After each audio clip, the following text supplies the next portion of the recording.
Hello, welcome to this baconbits video on installing the Linux agent. For this video we're going to use an Ubuntu machine, so I'll start off by going over to administration and endpoints, and then the agents tab. So in here we have different installers by operating system. We're going to target Ubuntu 20 here since my VM is running on Ubuntu 20.04. To download we can just left click, and then I'll move this shell script file over to my VM. I've pulled the shell script onto my desktop, so before we start we'll open this just to see how it works.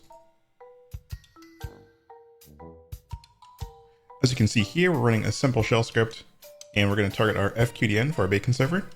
Then we're going to load in some repositories that we'll need, and then finally install the minion. Additionally, there's going to be some configurations that we're going to install, so this is why the shell script is so important versus just installing the package by itself. To get this installed,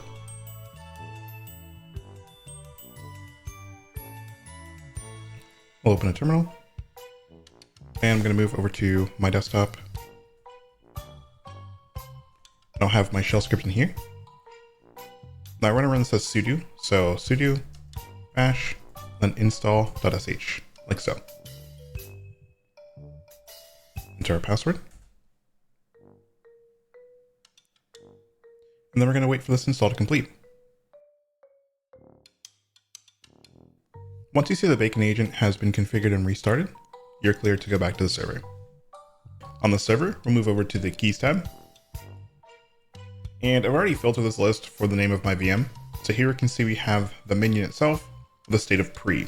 This will then switch to accepted, and then the fqdn will populate. Once you see the green fqdn link here, you can click it to start managing the endpoint.